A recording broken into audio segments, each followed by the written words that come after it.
Despite the moderation of the headline inflation rate in December 2022 to 21.34% from 21.47% recorded in the previous month, the Apex Bank took a hawkish stance by further increasing the benchmark interest rate to 17.5%. This is the first interest rate hike in 2023, and it suggests that the Apex Bank is continuing with the policy rate it started in 2022, with the hawkish rate policy started in 2022. Recall that the CBN had raised interest rates by a cumulative 500 basis points last year in a bid to tame the rising inflation rate in the country. Now, Vincent, I'd like to talk to you because I see that since this hike was announced, we haven't spoken. I've been able to speak to the other people on various platforms. So this is the first time I was speaking with you since the rate hike. So tell me, was this what you expected? Thank you very much. To some extent, there was some, I would say there was expectation of rate hikes. Okay, yes, go ahead.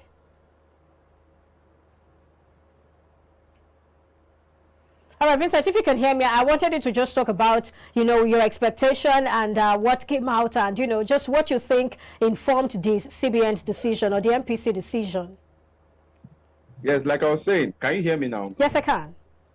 Yes, like I was saying, it was expected to some extent that the CBN was going to hike. There was going to be some level of hike in rates, but the level of hike is what was not expected. Because when you look at the moderation inflation for December, it wasn't much. And so looking at the environment, we currently have the macroeconomic environment, we're still looking at price pressures. We are talking about the removal of subsidy coming on, increase in price of fuel. So the environment is still very much challenged. So we didn't expect that there was going to be a reduction. Okay.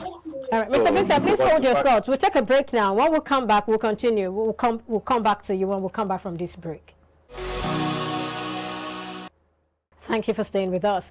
Vincent, before we went on that timeout, you were talking about your expectations and what the CBN had just done. Go ahead, please.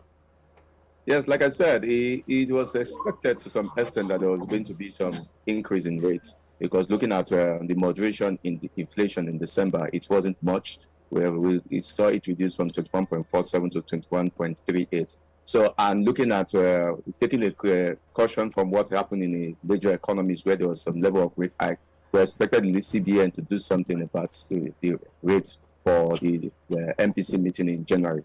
But the level of hike, it was what was not expected. We're thinking about maybe 20 to 50 basis points, but if CBN decided, the MPC decided to go as high as 100 basis points. And that was because of, we are still in a very challenging environment, looking at the increase in the price of petroleum products and the increase, the upcoming increase, removal of subsidy. Definitely, these are going to have an impact in terms of inflation. I think those are the things that the CBN were looking at, despite the impact it's going to have on the economy in terms of growth. But we're looking at stabilizing the economy in terms of price before you now think of growth. Because if you don't have price stability, you won't be thinking of growth. I think that's why they took the decision in terms of the return. All right, thank you. I'd like you to react to his last statement, talking about price stability and growth. Let's have your thought on that. No, actually, I would say that even with the adjustment in the rate, CBN or monetary policy, yes, like you just mentioned, because we are seeing pressures on price, because I believe that the new increment in this January for fuel and also for energy, in terms of electricity tariff, will also have a way of impacting cost. But one thing to look at, even the increment we just saw is on the expenses of the economy, because there are two types of economy we run here. One is the financial market, one is the real economy. From what we have seen, the announcement has kind of boosted activities in the financial market. We put in the real economy that will supply what the financial market will be dealing on a big problem. Why I mean problem? Cost of funds for MSMEs, businesses will be high. Why for those that invest in the financial market to be smiling? Because rate hike will automatically mean increase in yield and rate on all the stuff. But only that the reverse is the case for us. We are seeing at end of TB on Wednesday. And you can see that the financial market, for me, there's a divergent or disconnect between the hike in NPR and what we saw in the life of the Treasury bill, different tenor, 91, 92, and 91, 82, and 364. It tells you that those in the financial market now are trying to look at it very well. But from my own point of view, what I just saw in that is that, you can see why the World Bank and MFA was crying that if care is not taken, that the aggressive rate hike will plunge the the global economy into recession. But when we saw China suspending their restriction and opening the economy, we saw that stability started coming because most companies, the economy that either export or import from China have free business. That one has also increased activities, and also the latest figure that came from US in terms of their GDP. US like for me like a pace setter. When you see anything changing in US, it has a way of spreading down to any other economy.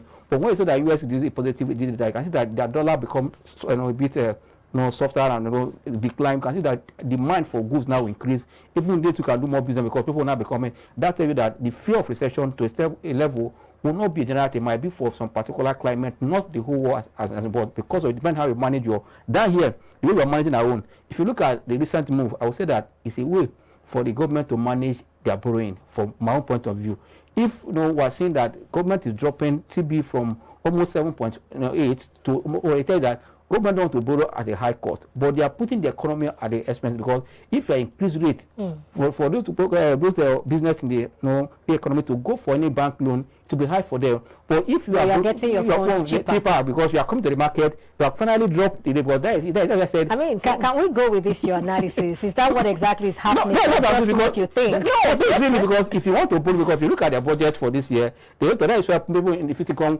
were over exaggerated. We were happy that even with adjustment, we want to see rate in the next day on Wednesday move to around 12 or even 10. But the surprise that at that day they saw it dropping from 7. People think that to be either 9 or 10 to show that to signal that yes, rate is set to move in the 150 ball. The first one a decline, extending for the four times, that means 5 consecutive times we have seen rate decline in that market. Tell you that the government is also thinking a way they can borrow what at a cheaper, because I tell you cost of servicing debt in Nigeria has gone high, and if no care not taken, we might not see any money to what to do the redevelopment and drive our economy in terms of infrastructure. I feel that is the way, but know how if you want to borrow from people, you must encourage them.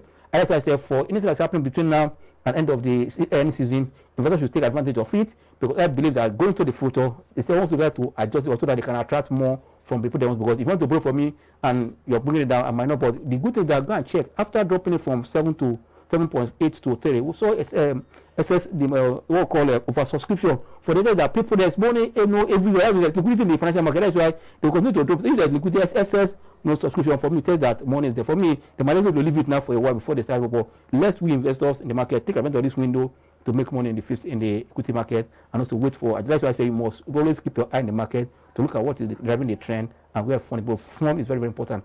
It flows to where there's opportunity. Now that we're seeing. Talking about funds now, do you think this is a good time for companies that are not yet listed to get listed, so at least they can probably with time they can also start having access to funds without necessarily having to pay, I like the good about it is also with encouraging. That's why the NSC has also to come with another way of encouraging listing. But only that in a part of the world, and especially our market, I don't believe that cost of listing is part of it is driving people away from coming to the exchange.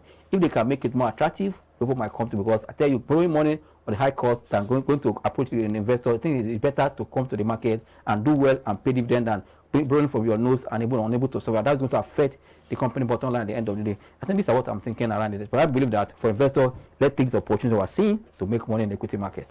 All right. Well, Mukhtar, I'd like you to talk to us now. Some market operators have actually said that the latest hawkish stance of the Central Bank of Nigeria would dampen investors' demand for the equities market and encourage them to navigate towards the fixed income market. What are your thoughts? Is that what we're seeing playing out?